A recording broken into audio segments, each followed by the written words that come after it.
સેવા કેન્દ્ર ખડસલી અને લોકશાળા ખડસલીના ભૂતપૂર્વ વિદ્યાર્થી પરિષદ દ્વારા 29-30 જાન્યુઆરી 2 દિવસ ખડસલીના ઢોરે પૂજ્ય મોરારી બાપુની પ્રેરક ઉપસ્થિતિમાં લોકશાળાના ભૂતપૂર્વ વિદ્યાર્થીઓનું આત્મીય સંમેલન ગોઠવાયું, જેમાં ઘણી સંખ્યામાં ભૂતપૂર્વ વિદ્યાર્થીઓએ 2 દિવસ હાજર રહી અત્યંત ભાવવિભોર બની પોતાના વર્ષો જૂના સંસ્મરણો વાગોળી અનેકને યાદ તાજી કરી હતી। તે દરમિયાન લોકશાળાના વિદ્યાર્થીઓએ અત્યંત આકર્ષક મેદાની અને સાંસ્કૃતિક કાર્યક્રમ રજૂ કરી સૌના દિલ જીત્યા। પૂજ્ય મોરારી બાપુએ અતિ પ્રસન્ન અને ઉત્સાહિત શૈલીમાં પ્રેરણાદાયી આશીર્વાદ પાઠવી લોકશાળા ખડસલી ભૂતપૂર્વ વિદ્યાર્થી પરિષદની ઉમદા કામગીરીને બિરદાવી શુભકામના સાથે સંસ્થાના વિકાસ માટે તુલસીપત્ર સ્વરૂપે 1 લાખ રૂપિયા અર્પિત કરી આગામી સમયમાં યોજાનાર ભૂતપૂર્વ વિદ્યાર્થી પરિષદના સ્નેહ સંમેલનમાં સ્વયં અનુકૂળતા કરી હાજર રહેવા બાપુએ રાજી થઈ મંચ પરથી જ જાહેરાત કરી।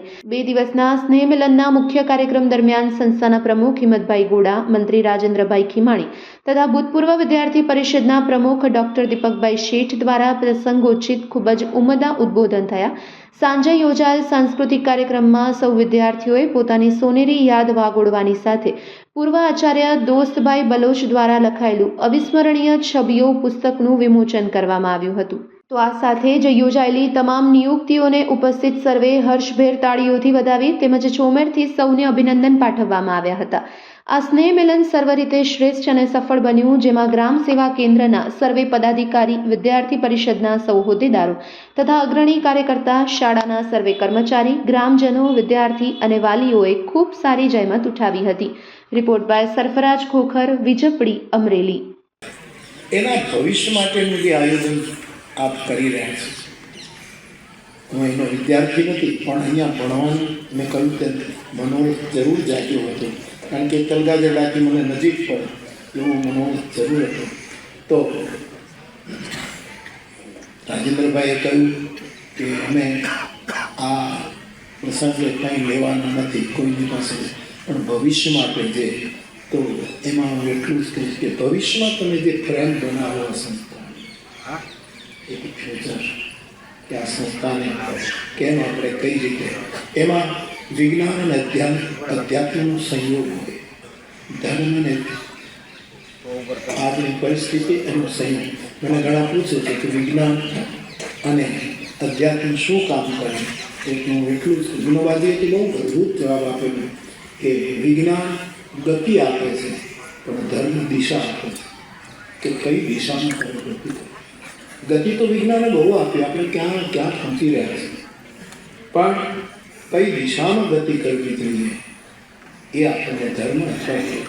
ત્યારે હું કહું કે મારો જેવું થોડું અભ્યાસ હોય દુનિયાના પરિવર્તનને લીધે, કે વિજ્ઞાન છે જે વસ્તુ ઉપર કામ કરે અને અધ્યાત્મ એ વ્યક્તિ ઉપર કામ કરે।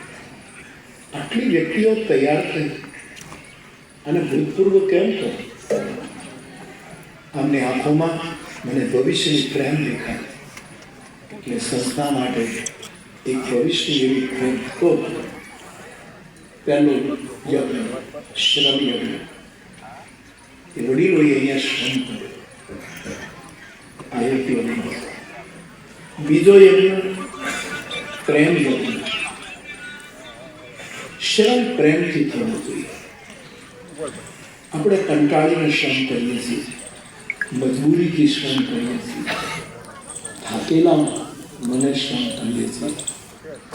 હું શ્રમ યજ્ઞ વિનોબાજીને આપ જાણતા હશો, હું તો વર્ષે 1 વખત વર્ધા થાઉં છું, ત્યાં અહીં રૂમમાં મુકાવું છું, અમારો વર્ષોનો ક્રમ છે, ક્યારેક તૂટી જાય, પણ વિનોબાજીના ફોટા એક બહુ મોટું આલ્બમ ગૌતમભાઈ બજાજે બહાર પાડ્યું છે, એમાં તમે કે આટલી ઝેક ઉંમરે પણ આ માણસ ખેતરમાં બેઠો બેઠો કાંઈક કરે,